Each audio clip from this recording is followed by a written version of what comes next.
So you know me, I can be somewhat creative at times. This is probably one of my more creative messages. I've entitled it, Fix Your Wick. I realize that a wick is also a hairstyle, but I'm not talking about fixing a hairstyle. I'm talking about fixing the wick in your lamp of your light as it relates to Jesus Christ. And I'm taking the message this morning from Matthew chapter 5, verses 13 through 16. And this is Jesus talking. You are the salt of the earth. But if the salt loses its saltiness, how can it be made salty again? It's no longer good for anything except to be thrown out and trampled underfoot. You are the light of the world. A city on a hill cannot be hidden. Neither do people light a lamp and put it under a bowl. Instead, they put it on its stand and it gives light to everyone in the house. In the same way, let your light shine before others, that they may see your good deeds and glorify your Father in heaven. So a peculiar thing happened to me on the evening of September 8th of 2011. That's now, 11 years ago. And perhaps you remember, it was called the Great Blackout. Do you remember that? It was this widespread power outage that affected large swaths of Southern California, as well as Western Arizona, Northern Baja California, and even Sonora. It was the largest power failure in California's history. And that evening, the power had yet to be restored to my house, so I had to kind of feel my way through the darkness into the utility room where we keep candles for circumstances just like this. So through the glow of the light of a match, I looked in the drawer where the candles were stored, and there they were. Now, they had all been melted to various degrees by their previous missions that they had been on. I took my match and I lit 4 of them, and then I placed them on candlesticks, kind of like the picture. Now, what had been this veil of blackness and darkness suddenly radiated with this soft golden light. And I could see the washing machine that I had just run into with my toes. And I said out loud, you know, it's great to have some light. And then I actually spoke to the candles. If you do a good job here in the laundry room, just wait till I get you out where you are really needed.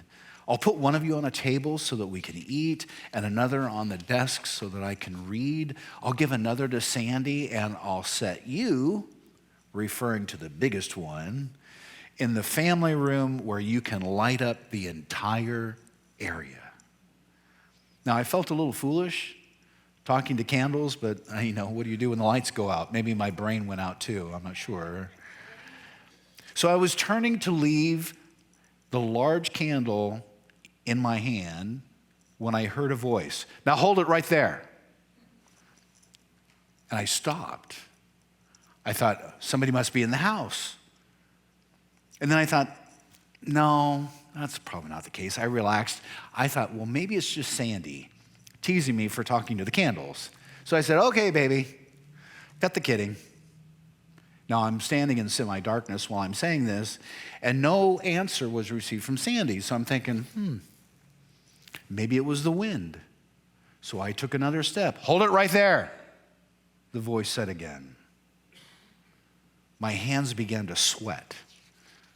Who said that? I demanded. I did. The voice was near my hand. Who are you? What are you? I'm the candle. And I looked at the candle I was holding. It was burning this strong golden flame. It was red. It sat on this really heavy wooden candle holder that had this really firm handle. And I looked around once more to see if the voice could be coming from any other possible source. "There's no one here but you, me, and the rest of us candles," the voice said to me. I lifted the candle and I took a closer look, and there was this tiny face in the wax.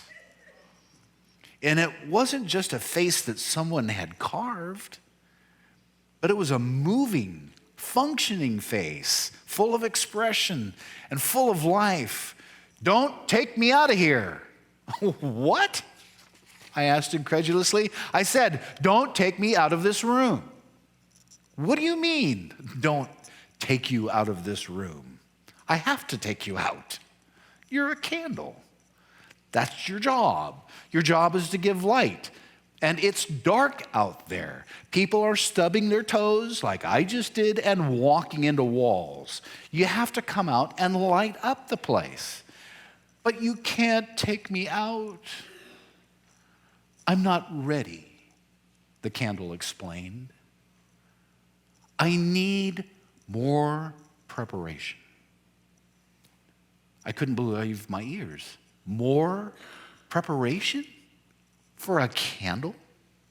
"Yeah, I've decided I need to research this job of light giving so that I won't go out and make a bunch of mistakes." You'd be surprised how distorted the glow of an untrained candle can be. So I'm doing some studying. I just finished a book on wind resistance. I'm in the middle of this great YouTube series on wick buildup and conservation. And I'm reading the new bestseller on flame display. The candle said, "Have you heard it?" And I said, "No." "Well, you might like it. The book is called Waxing Eloquently." I said, "That really sounds No. I'm in here talking with a candle while my wife and my daughters are out there in the darkness." "All right then," I said. "You're not the only candle in here. There are 4 of you. I'll just blow you out and take the others." But just as I got ready to blow out that candle, I heard other voices. "We aren't going either." It was a candle conspiracy. I turned and I looked at the other 3 candles, each with flames dancing around this little miniature face. I was beyond feeling awkward about talking to candles at this point because I'm beginning to get mad. "You are candles, and your job is to light dark places." "Well, that may be what you think," said the candle on the far left, who happened to be this long, tall, thin fellow with an accent. "But I'm busy." "Busy?" "Yes, I'm meditating." "What? A candle that meditates?" "Yes, I'm meditating on the importance of light. It's very enlightening." I decided to then reason with the candle. I know, big mistake. "Listen, I appreciate you for all you do and all you're doing, and I'm all for meditation time, and everyone needs to study and research like that other candle, but you have been in here for weeks, probably months. Haven't you had enough time to get your wick ready yet?"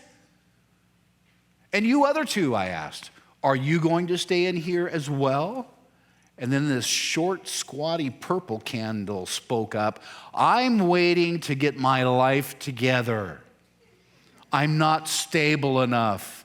I lose my temper easily. I guess you could say that I'm sort of a hothead." All this was beginning to sound way too familiar to me. And then the last candle spoke up. "You know, I'm just not gifted in this area." "Not gifted? What do you mean, not gifted? You're a candle." "Well, no, I'm really a singer. I sing to the other candles to encourage them to burn more brightly. And without asking my opinion and without asking for my permission, she began a rendition of This Little Light of Mine. You know the song, right? And the other three then joined in at that point, filling the laundry room with singing. I said, Come on, you guys. There's plenty of time for this later. We've got a crisis on our hands. We need to light up the unlit rooms, but they wouldn't stop. I put the big candle on the washing machine and took a step back and then just had to consider the absurdity of what was just now going on. 4 perfectly healthy candles singing to each other about light, but refusing to leave the comfort of the utility room. You know what, church? At that point, I had had all I could take. So one by one, I blew them out. But they did keep singing until the very end. I stuck my hands in my pocket. I walked back out into the darkness when I stubbed my toe again on that stupid washing machine. Then I bumped into my wife, and she said, "Where are the candles?" And my response was, they won't work. Where did you buy those candles? Oh, they're old church candles. Remember the church that closed down on the other side of the town? I bought those old church candles there. And I tell you this to ask you to focus on what Jesus was saying about salt and about light. In Jesus' day, salt was an extremely precious commodity, which is a little hard for us to understand today because you can go to your local Albertsons and buy a 26-ounce container of Morton iodized salt for less than 8 cents an ounce. It's not expensive. But during Jesus' time, in the Roman Empire, slaves were actually traded for salt. In fact, Roman soldiers were often paid with salt. Have you ever heard the expression, well, he or she is worth their salt? That's how that expression came into being. Even the Latin word for salt, which is sale, is the root for our word salary. But salt was not only precious, it was also useful. There was a Roman proverb, which may have been common during Jesus' time, that said the following: Nil utilius sole et sale. Now, I will tell you, I missed Latin in high school, so I don't know a whole lot about Latin, but the phrase loosely translated, nothing is as useful as sun and salt. So, is it a coincidence then that Jesus would use these two metaphors, salt and light, to talk to his followers? I don't think so. And I also want you to remember that salt clearly adds flavor. Pure sodium chloride never, ever loses its flavor. The problem is that some of the salt that was available in Palestine during that day was mined from the salt flats that surrounded the Dead Sea. And there were a lot of impurities that ended up getting mixed in with the salt. And if this mixture was exposed to the elements, rain would leach the salt out, leaving just a pile of impurities that might look a lot like salt, but it was really just a salt imposter. It had no flavor. That pile of impurities was worthless and was used as a road agent on the pathways and trampled underfoot by passing travelers. And of course, salt also preserves. In a time when there was no refrigeration in Rome, salt was essential to preserve food.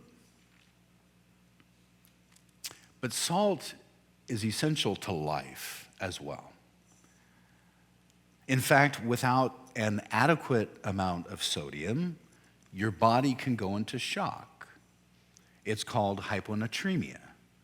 and it's an abnormally low concentration of sodium in the body fluids that are outside of the cells.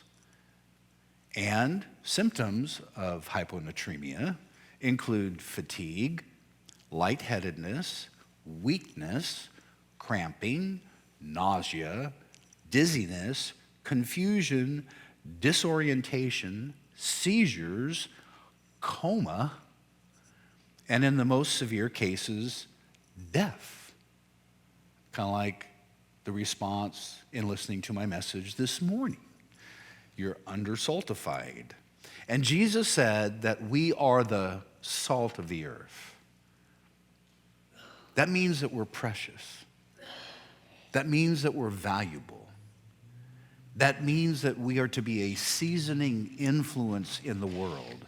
We are to be a preserving agent in a modern day Sodom and Gomorrah, whose citizens have clearly become fatigued and dizzy and confused and disoriented.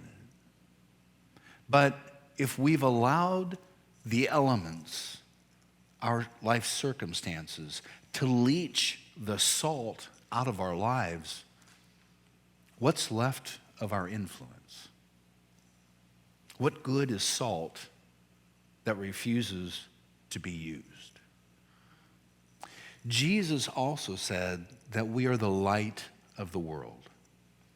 And although we are surrounded by light during the day, very few things actually give out light. We see most things only because they reflect light. For instance, when light strikes a surface, some or all of it is reflected, and most surfaces scatter light in every possible direction.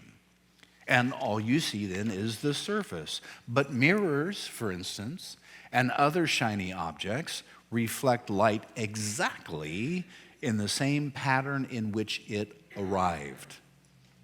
So you then would see a mirror image. And that's why in John 8, verse 12, Jesus said, I am the light of the world. Whoever follows me will never walk in darkness, but will have the light of life. Jesus is the light of the world. And those who follow Jesus reflect that source. Jesus wants his light to shine through us, to dispel the darkness through us. Jesus wants to use us to make a difference in the world in which we live. But I want you to note that Jesus did not say, make your light shine. He didn't say that. What he said was, let your light shine before others, that they may see your good deeds and glorify your Father in heaven. Church, our purpose is to shine so that others around us can see our good deeds, not for the deeds that we've done, but for their source of inspiration. We are like a city on a hill, or a light on a stand whose beacon draws a world of darkness into the world of light. A city where the power outages of life cannot dim its influence, or whose light cannot be hidden. Our source is guaranteed, and it is uninterruptible. All we have to do is flip the switch. So this week, I just want you to consider whether we're shining our light in the inky black sky of cultural darkness, or whether we're just simply shining in the safety of a laundry room, or maybe even a church. It's time to get out there and let your light shine. Be the salt of the earth. As I captioned the lesson, fix your wick. Go out there and do it. It doesn't mean you have to stand on a preach corner or street corner and preach. It just means be an example. Be a cause for good. Allow people to see in you something that they do not see in other circumstances. And maybe that will trigger a question to which then you can give some sort of a response. It's not complicated. Jesus said for us to be like light and salt. Those are pretty basic. You don't have to go to extra schooling to be a good source of light or to be a seasoning influence like salt. All you need to do is follow Jesus' command and have a heart for the people for whom he gave his son as a sacrifice. He did it for you. He did it for others. Let them know that they're loved just like you. Let them know that there's a God. Let them know that there is a plan. Let them know that there is a way of life that is right, that can be followed, that there is a morality that is firm and that is certain. It's not up to what people believe is moral for them and moral for you. There's an absolute morality, a compass by which people can then focus and follow. So your job this week, be a candle. Be a source of influence and flavor in people's lives, and see if it doesn't make a difference in your life and of the lives of those that you light up and may influence with your savory, sweet grace given to you by our Lord Jesus Christ.